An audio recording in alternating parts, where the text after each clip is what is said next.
The year was 1583. In the royal palace of Ndongo, in what's now northern Angola, something extraordinary was happening. A baby girl was being born. In Kimbundu culture, the verb kujinga means to twist or turn. That's how Nzinga got her name. But here's the fascinating part. Children who survived difficult births like this were believed to possess spiritual gifts. The palace whispered that this child would grow to become proud and powerful. They had no idea how right they were. Her father, King Gola Kilombo, had multiple wives, but Nzinga's mother, Kengila Kankombe, was his favorite. Even though she was technically a slave wife, the king lavished attention on young Nzinga.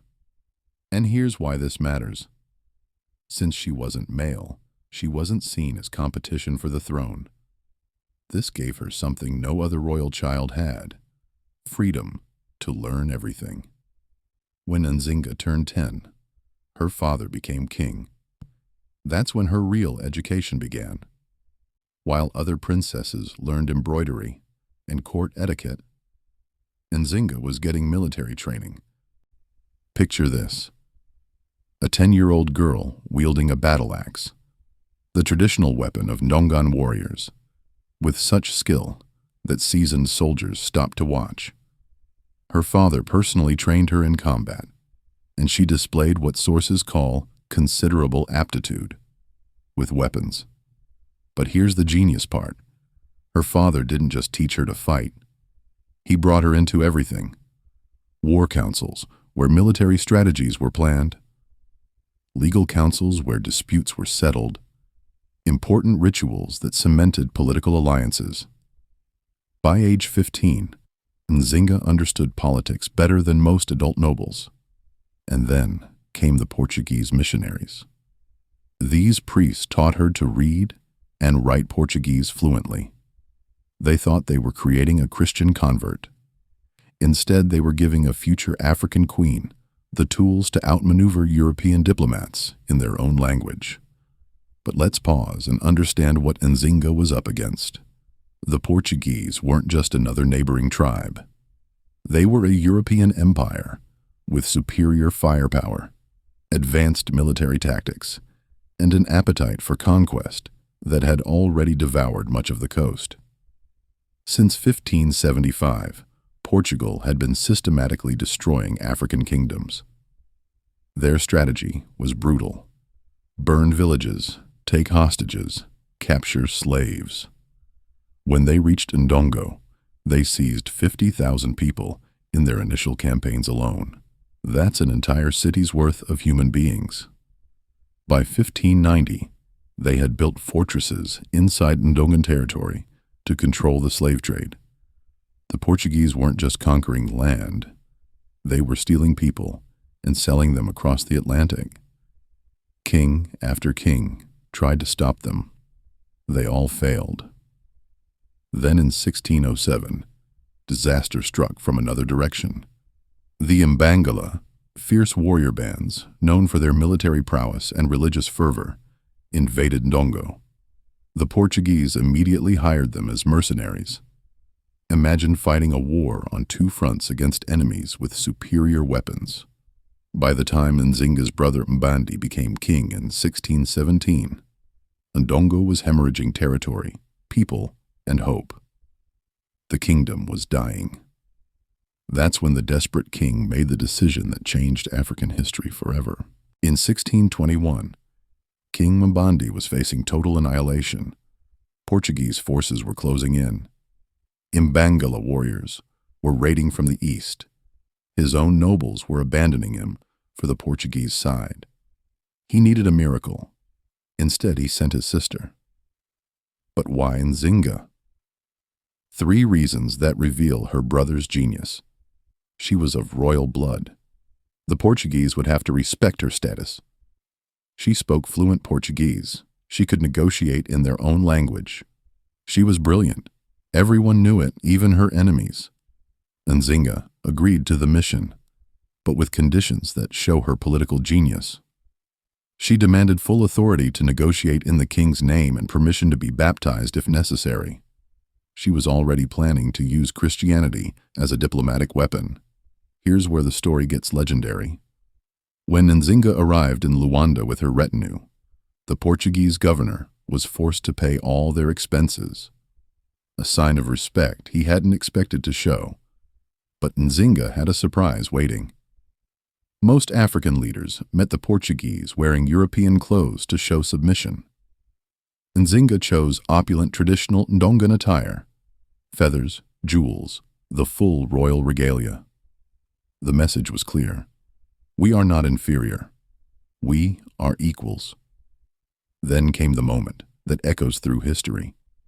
The governor's office. Chairs for all the Portuguese officials. Just a floor mat for the African queen. This was standard Portuguese procedure. A way to show subordinate status. A status reserved for conquered Africans. Nzinga's response changed everything. She gestured to her attendant, who immediately knelt on all fours. The queen sat regally on her human throne and began negotiations eye to eye with the governor. One gesture, total power reversal. What happened next proves why Nzinga is considered one of history's greatest diplomats. While sitting on her human throne, she systematically dismantled Portuguese assumptions about African inferiority. She employed what sources describe as flattery as a diplomatic tool. But this wasn't submission. It was psychological warfare. She contrasted her brother's belligerent style with her own diplomatic decorum, making the Portuguese believe they were dealing with a reasonable African for once. Her demands were revolutionary. End to Portuguese hostilities. Removal of all Portuguese forts from Ndongan territory. No tribute payments to Portugal, because only conquered peoples paid tribute, and her people had not been defeated. Formal diplomatic relations between equal kingdoms. When the Portuguese questioned her commitment to peace, Nzinga offered to be publicly baptized in front of the entire city of Luanda. This wasn't religious conversion. It was political theater. She adopted the Christian name Ana de Sousa, honoring the governor's wife as her godmother. The Portuguese were so impressed they signed a peace treaty immediately. Nzinga returned to Ndongo in late 1622 in triumph. But here's what the Portuguese didn't understand. They had just negotiated with the woman who would spend the next 40 years destroying them. Want to know how? Keep watching. Peace lasted exactly 2 years. By 1624, the Portuguese were already breaking the treaty. They refused to withdraw from their fortresses. They continued raiding for slaves. They began turning Ndongan nobles into Portuguese vassals, systematically destroying Nzinga's authority. Then her brother died under mysterious circumstances. Some say suicide, others poisoning. But here's the twist that changed African history forever. Before his death, King Mbandi had made it clear Nzinga should be his successor. In 1624, she moved with lightning speed to consolidate power, seizing the ritual objects of monarchy and eliminating court opponents. The Portuguese were about to face their worst nightmare. A woman who combined royal authority, military training, diplomatic genius, and a very personal grudge. Nzinga's ascension to power faced massive opposition. Male claimants argued that as a woman, she was ineligible to rule. Others claimed that as the daughter of a slave wife, she had no legitimate claim to the throne. Nzinga's response was typically brilliant. She strategically argued that she was properly descended from the main royal line through her father, while her rivals had no bloodline connection at all. When that wasn't enough, she took more direct action. Her 7-year-old nephew posed a threat as a potential rival claimant. Nzinga approached his guardian, the Imbangala war chief Kasa, with a marriage proposal. After the wedding, she had her nephew killed. Her revenge for her own murdered son. Cold? Absolutely. Effective? Completely. But the real challenge wasn't internal opposition. It was the Portuguese governor demanding that she become a vassal of Portugal and pay tribute. Nzinga's response? Absolutely not. When Governor de Sousa began forcing Ndonga nobles to become Portuguese vassals, Nzinga launched what we'd now call a sophisticated intelligence operation. Here's where Nzinga's genius truly shines. She dispatched messengers called Macunzis throughout Portuguese-controlled territory with a simple message: escape to my kingdom and be free. The results were devastating for Portuguese colonial administration. Slaves fled plantations in droves, depriving the colony of income and manpower. When the Portuguese complained, Nzinga's response was masterful diplomatic trolling. I'll return escaped slaves as agreed. But my kingdom has none. Technically true, legally brilliant, practically devastating, many nobles joined her cause, and the Portuguese began fearing an imminent uprising. But instead of celebrating, Nzinga kept planning, because she knew war was coming. On March 15th, 1626, Portugal declared war on Queen Nzinga. When Portuguese forces invaded, Nzinga gathered her army and retreated to islands in the Kwanza River. This wasn't cowardice. It was strategy. After a series of battles, she was defeated and forced into a long march into eastern Ndongo. During this retreat, she made a decision that baffled everyone. She abandoned most of her followers. Why would a queen abandon her own people? Because she understood Portuguese psychology better than they understood it themselves. They were more interested in recapturing escaped slaves than pursuing her army. While the Portuguese celebrated their victory by counting captured people, Nzinga disappeared into territory she knew intimately. The Portuguese had just won a battle and lost a war, but the situation was desperate. By late 1628, Nzinga's army was down to just 200 soldiers. She had been effectively expelled from her kingdom. Most leaders would have given up. Nzinga began planning her comeback. In exile, Nzinga made the most controversial decision of her life. She approached Kasanje, a powerful Imbangala warlord who had previously executed several of her envoys. The Imbangala were traditional enemies of Ndongo. They were known for their ferocity in battle and religious fervor. Kasanje offered military support, but his price was steep. Nzinga had to marry him and discard her lunga, the large bell that symbolized her power as a Ndongan war captain. Nzinga accepted.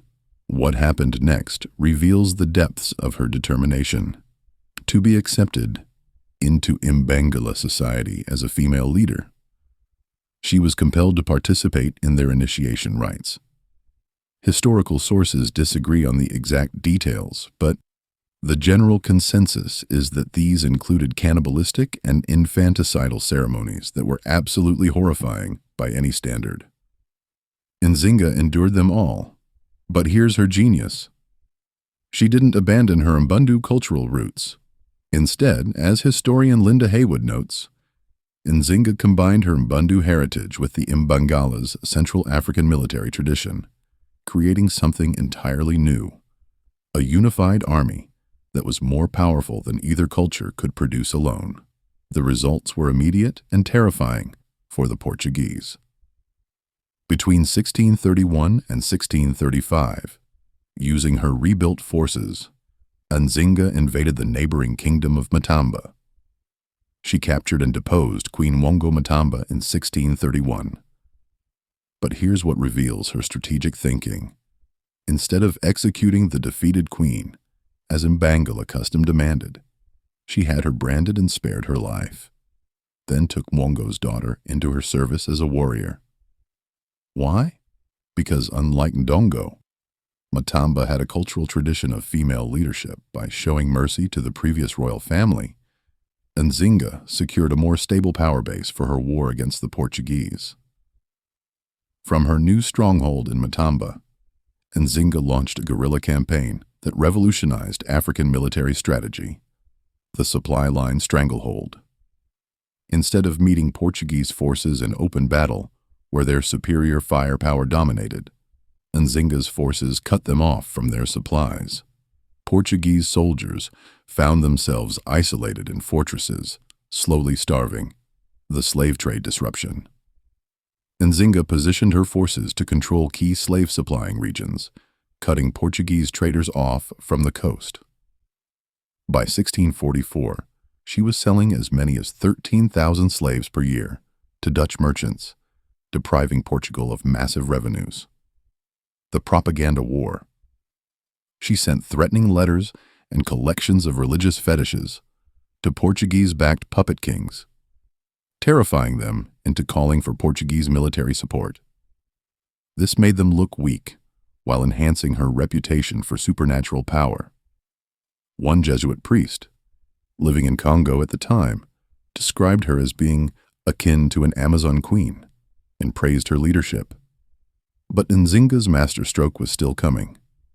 In 1641, everything changed. The Dutch West India Company, working with the Kingdom of Congo, seized Luanda, the Portuguese colonial capital. Portugal's African empire was suddenly hanging by a thread. Nzinga immediately saw the opportunity.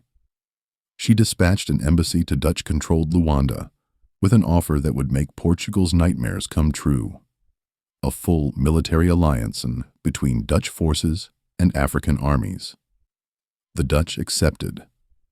What followed was perhaps the most successful anti-colonial military campaign in African history. Between 1641 and 1644, the Afro-Dutch coalition reclaimed large parts of Ndongo. Nzinga's army swelled to 80,000 members, including mercenaries, escaped slaves, allies, and her own soldiers. The Portuguese were trapped in their fortress at Masangano, completely surrounded. In 1644, Nzinga defeated the Portuguese army at the Battle of Ngoleme. Portuguese morale collapsed. Their African empire was crumbling. But the Portuguese had one last card to play. In 1646, Portuguese forces managed a surprise victory at the Battle of Cavanga. They recaptured Nzinga's sister Cambu, along with her royal archives. Those documents revealed her alliance with Congo and exposed her intelligence network. The Portuguese response was brutal. They discovered that Nzinga's other sister, Fungi, had been secretly corresponding with the queen from Portuguese captivity, revealing Portuguese military plans. As punishment, the Portuguese reportedly drowned Fungi in the Kwanza River. This was personal now. Despite the setback, Dutch reinforcements arrived in 1647. Together, Nzinga and Dutch forces routed a Portuguese army at the Battle of Cambi. She then laid siege to Masangano, the last Portuguese stronghold. By 1648, Nzinga controlled most of her former kingdom. The Portuguese Empire in Angola was hanging by a thread. Then disaster struck. In August 1648, a massive Portuguese expedition led by Salvador Correia de Sá retook Luanda. After intense bombardment, the Dutch commander surrendered and agreed to evacuate Angola. When Nzinga's army arrived outside Luanda, they found the Dutch ships sailing away and Portuguese reinforcements flooding the city. Most leaders would have despaired. Nzinga adapted. Instead of trying to retake lost territory, Nzinga completely changed strategy. From 1648 onward, she focused on preventing Portuguese expansion inland, while building Matamba into an unassailable stronghold. Her new approach was devastating, disrupting Portuguese supply lines through constant raids, fomenting wars between smaller tribes and the Portuguese. Using her army as a political tool to influence succession disputes in her favor, maintaining her profitable slave trade with remaining Dutch merchants. The Portuguese found themselves in an impossible situation. They controlled the coast, but couldn't expand inland. Every attempt to push into the interior, met fierce resistance from Nzinga's forces. The empire that had conquered half the world was being held in check by one African queen. During the 1640s and 1650s, Nzinga made a series of calculated changes that cemented her power. Military innovation. She established an all-female bodyguard and adopted more masculine traits and titles. Her male counselors were required to wear women's clothing and address her as king. This wasn't about gender confusion. It was about breaking traditional power structures that limited women's authority. Religious strategy. She began incorporating Christianity into her court while maintaining traditional African practices. When Spanish Capuchin priests arrived as prisoners, she granted them unprecedented freedoms. Father Callisto Zelotes, do Reis Mago, became her personal secretary and unofficial diplomat to European Catholic leaders. Economic warfare. She leveraged her strategic position as the gateway to Central Africa's interior, monopolizing trade routes and building wealth that funded her armies. Cultural revolution. She settled former slaves on new land, allowed women in her war camps to bear children previously banned under Imbangala customs, and created a new hybrid culture that combined the best of Mbundu and Imbangala traditions. By 1650, Portugal had been fighting Nzinga for 25 years. Both sides were exhausted, but only one side was winning. By 1651, tentative peace talks began.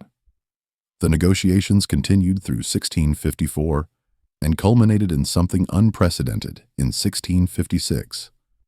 Portugal signing a peace treaty that recognized an African queen as their equal. Let that sink in.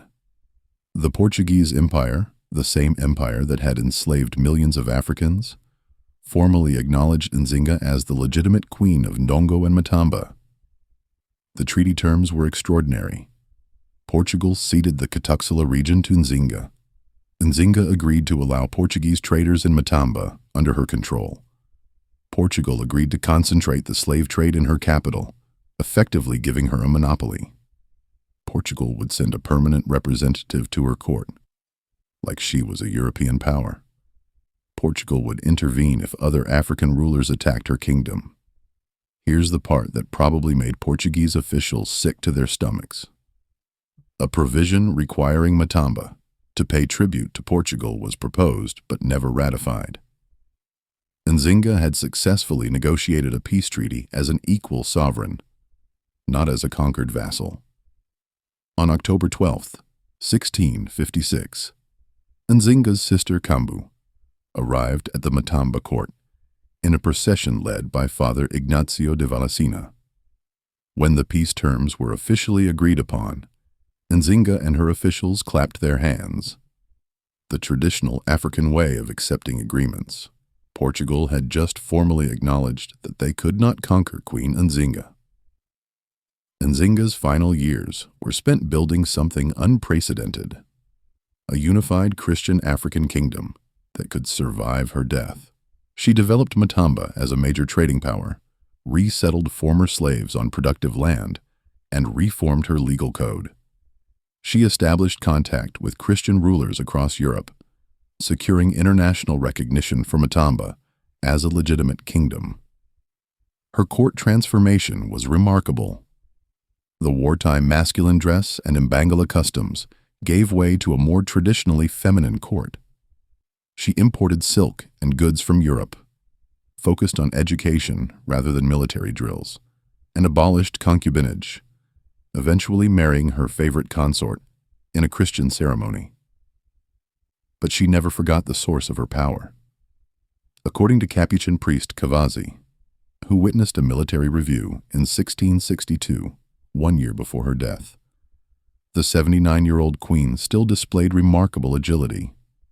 When he praised her fitness, Nzinga replied that in her youth, she could wound any Imbangala warrior and would have stood against 25 armed men, unless they had muskets.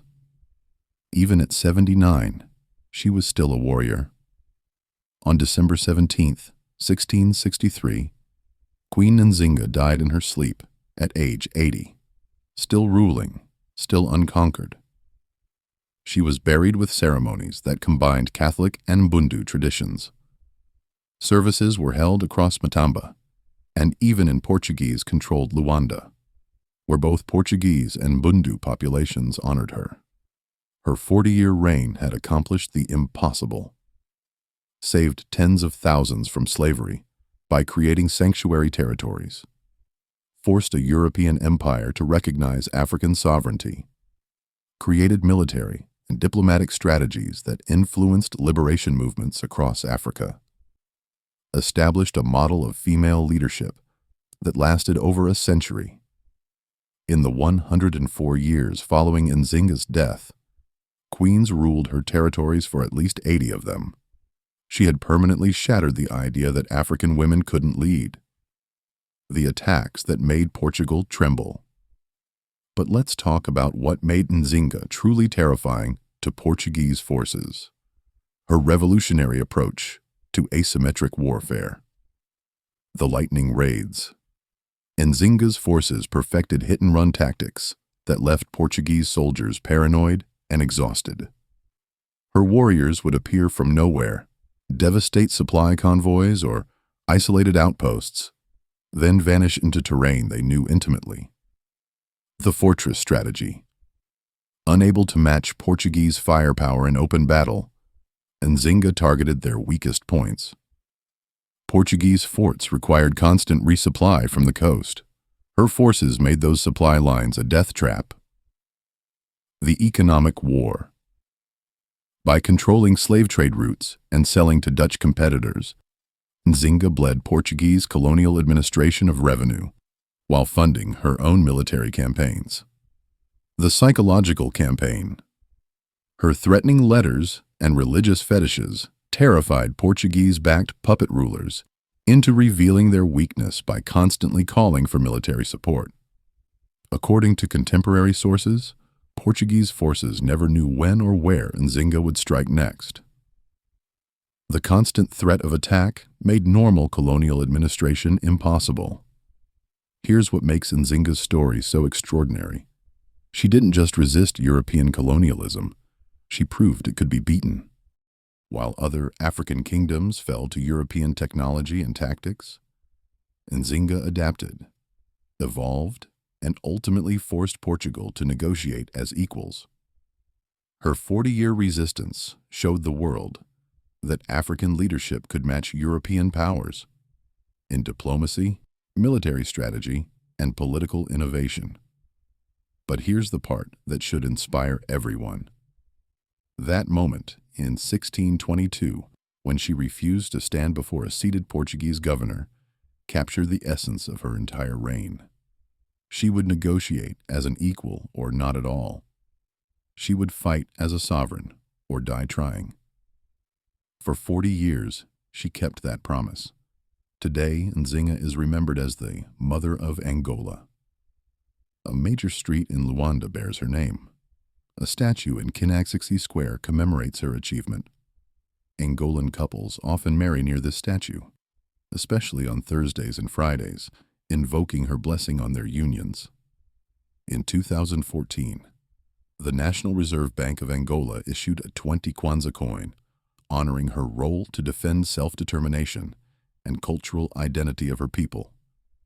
Netflix's 2023 docudrama, African Queen Nzinga, brought her story to global audiences. Stars is developing a series about her life. She leads the Congolese civilization in the popular video game Civilization VI. Her legacy has officially outlasted the Portuguese Empire that tried to destroy her. Queen Nzinga's story destroys every colonial myth about African primitiveness and European civilizing missions. Here was an African woman who mastered European diplomatic protocols while maintaining African dignity, developed military strategies that defeated professionally trained European armies, built international alliances spanning multiple continents, created sustainable resistance that lasted 4 decades, forced a European empire to formally acknowledge her sovereignty.